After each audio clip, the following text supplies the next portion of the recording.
Welcome to Podcast, the Business of Dentistry podcast, brought to you by Practice Plan. Podcast delivers the best business advice, real-life stories, and practical hints and tips to make your practice a more profitable and sustainable business. And now, here's your host. My name's Ian Eslick. I'm one of the regional business development managers with the Practice Plan Group. I'm joined today by an old friend, somebody I've known for probably in the dental world for about coming on to 30 years. Decades, unfortunately, isn't it? It is, could be. So it's Ross Martin, who's the strategic consultant at the Hive Business Consultancy. How are you, Ross? Yeah, good. Thanks for having us here today, Ian. No worries. Just want to open it up by, I class you as a dental specialist accountant. Yep. What are they, and what benefits are they to our mutual clients in our sector? Yeah, great. Well, yeah, Hive is a mixture. So we only work for dentists, and we are, we've got combined services within Hive. We do strategic consultancy, full service marketing agency, and yes, Ian, as you allude to it as well, a large and successful accountancy and tax planning firm. So, my kind of recommendation for anyone, and I hate to kind of start with this kind of element as well, but we are helping a number of kind of additional clients every single year in our accountancy firm. And unfortunately, what I'm kind of ashamed to report is that when we're picking up a client, there's usually pretty kind of important optimizations that need to occur. So it would be my recommendation that any client has a tight grip on their finances, and uses an accountant who's got the the kind of the expertise to deal with it. And dentistry has its own kind of nuances to it. We believe it's hugely important to be as best we possibly can for a client, and we've got a diverse range of qualifications and expertise within the Hive Group. I think it's also important we're not we don't work for the tax man, and that kind of needs to be said, because we want to avoid any kind of dynamics like you see in dentistry with kind of supervised neglect. Unfortunately, there can unfortunately be instances where accountants who maybe don't have the breadth of expertise, or maybe don't have the resources required, that are just kind of overlooking suboptimal tax positions. So it's easy for me to recommend it, because there's usually tens of thousands of tax at stake.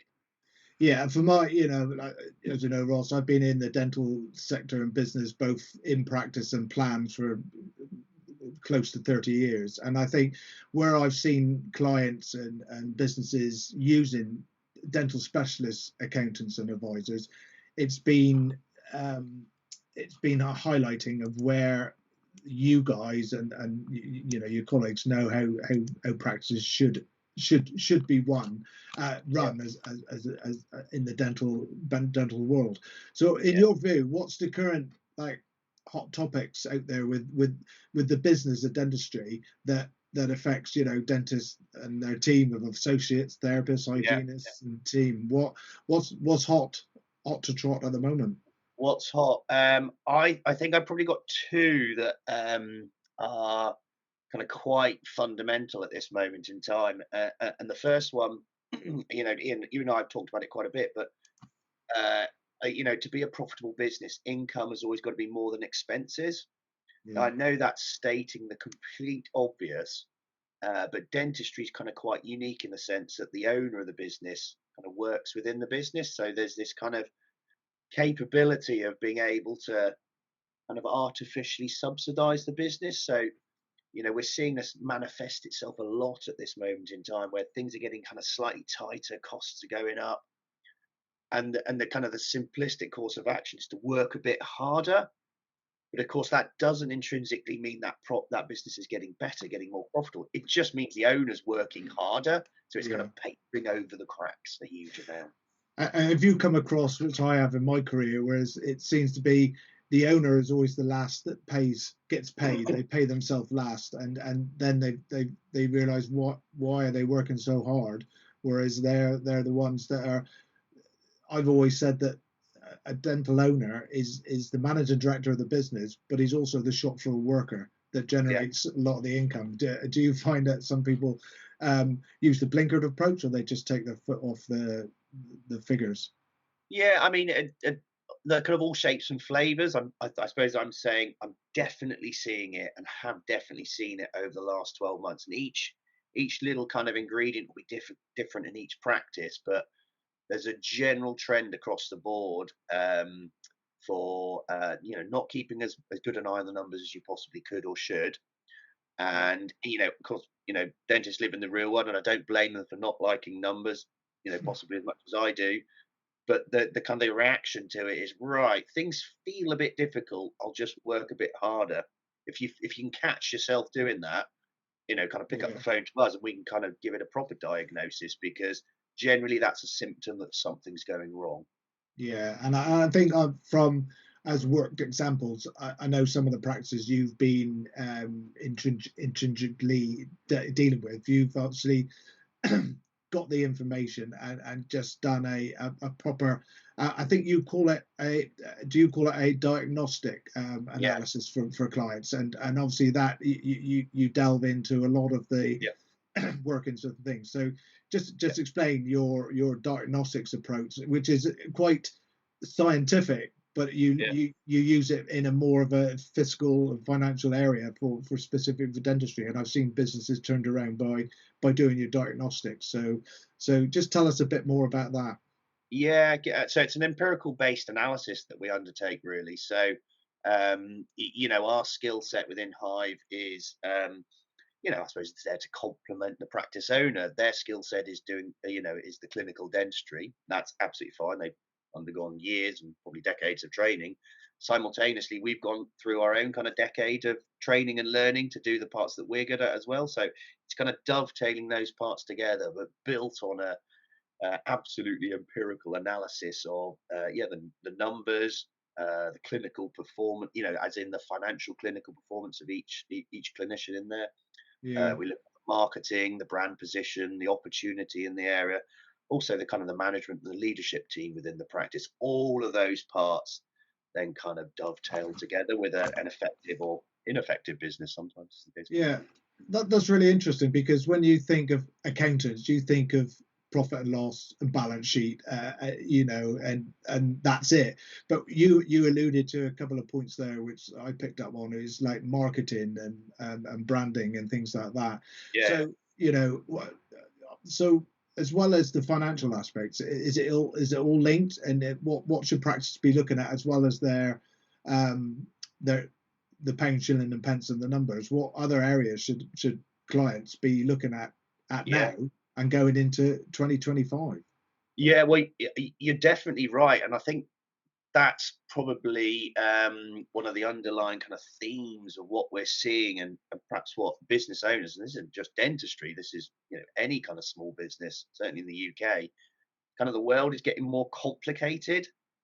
So you can't just kind of turn up to work and do what you used to do. The pandemic was a great big kind of catalyst for any number of changes, Mm, whether that's behavioral trends from the workforce, or whether it's staff costings, or whether it's kind of supplier costings, because of we had a great big boat stuck in a canal at one point, during the I can't remember, about 3 years ago, and that affected kind of loads of containers and the supply chains, and those who were getting lab fees from overseas, suddenly saw their lab fees going up. So you know everything kind of plays a part, and like I know it's human nature. We want to pick on one thing and say, well, if we could just solve that one thing, our business would be 50% better. I'm yeah, actually saying, look, unfortunately, it's a bit more complicated than that. There's a bit more nuance to it than that. yeah, Everything kind of interplays with each other, and there are some quick wins. Whether usually tax, to be honest with you, that's a pretty quick win most of the time. We've onboarded people, and we'll generally save them about 10 to 20 grand a year in tax. But yeah, there's horror stories when we're kind of finding 50 grand. That's great that we're finding it, and they can save it from today moving forward. But other than that, it requires just a bit of a a more diverse kind of overview and management of your business, and all of those things kind of into play.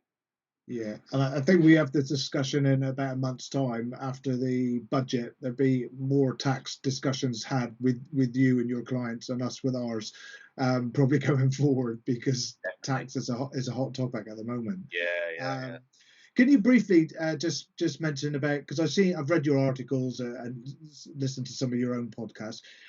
You've got it's not a simplistic approach, but you call it the profit equation. What is it, and how can this help dental businesses in layman's terms? Just to Yeah, yeah. summarize there. So it's built on the very simple kind of thesis that income's going to be more than expenses. I like it really is no more complicated than that, but I kind of understand how the world works. Certainly understand how dental practices work. Um, it's kind of linking together the kind of the theory of profitability with the practical deployment on a day-to-day basis. So I want to kind of empathize, a dental practice has, probably 20, 30, 40, 50, 80, 100 patients coming through the front door every single day. Like, they have to be dealt with, and I get that they have to be dealt with. There's a reception team, there's phones ringing off the hook. Each person has their own kind of clinical requirements. At the same point in time, we've got to make sure that each activity is Yeah, profitable within it. yeah, Um, Otherwise, there's kind of no point. It's just a really stressful job otherwise. yeah, So, kind of linking those two parts together, I believe is what we're pretty good at, in saying, right, okay, can't solve everything, but if we can kind of meet each other halfway, they meet us from their clinical environment, we meet them from the profitable environment. Right, yeah, we've got some magic there. Then we can, perhaps reorganize how they're operating. I think a lot of this is kind of it's kind of built on the kind of the theme, I suppose, that usually dental practice is a very busy place. yeah, Inconceivable that busy doesn't mean profitable. yeah, Now, definitely prior to kind of COVID and the pandemic, it was it was kind of a nice, easy time to be a dentist, and you can make routinely, kind of a significant amount of money. I'm saying the pandemic changed things, and now you can have a dental practice that is busy and not profitable, and they're just quite alien kind of components to kind of throw together. But we yeah. do see it.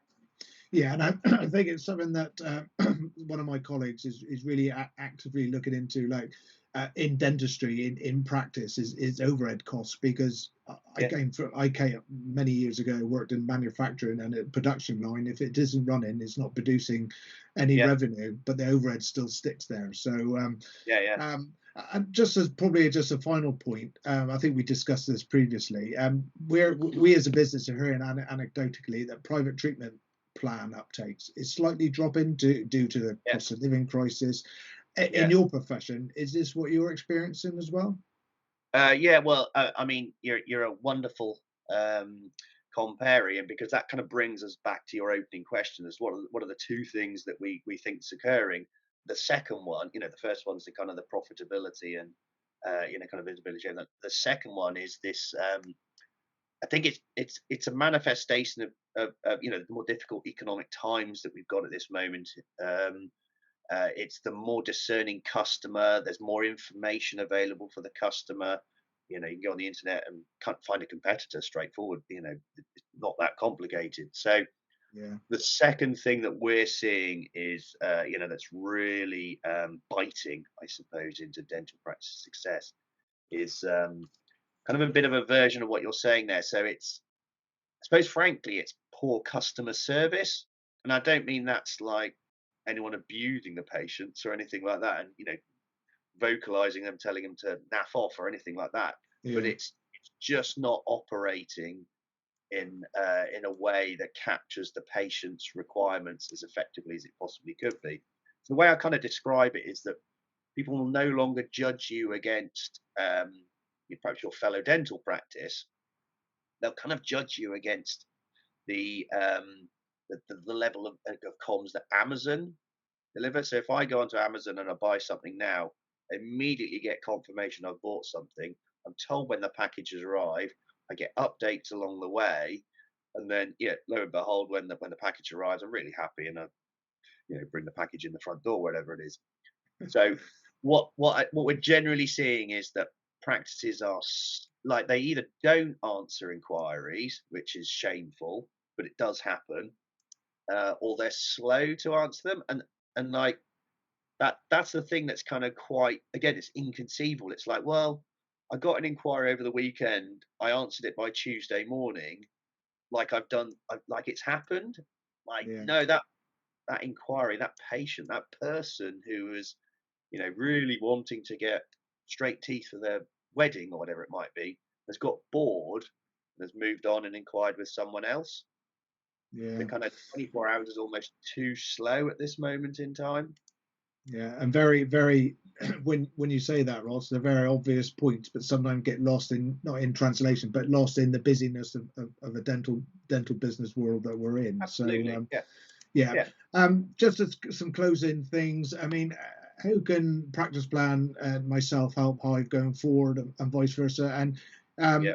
I know you're you're based in the West Country, in my neck of the woods, but are there any local or national events coming out which would be worth attending, that Hive are part of, or are running?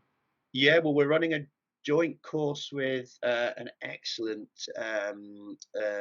lady, Tracy Stewart, dealing with that exact kind of second point that we're talking there, making sure that the inquiries are handled as effectively as possible, and clients are looked after. So that's coming up in October. It's the first of a 3-part series.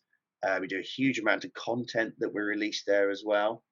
uh, Patient plan's role in it as well, I believe, is kind of critical, because I know you support your customers as well there. And that's the bit I suppose I'm trying to articulate more than anything. There is support out there, for the more complicated world that a business owner has to operate in my opinion now. So it's being curious, getting involved with these things. There's so many people, hosting podcasts just like this, Ian, as well. But Yeah, I love talking to you because you kind of convey what they're talking about as well. That the dental practices. So I think, yeah, you've got to have the curiosity. There is help out there. Much of it is kind of free as well, but like, I think it's just that, being able to spend a bit of time working on the business, to quote Michael Gerber, is, yeah, it's gonna pay dividends yeah. hugely.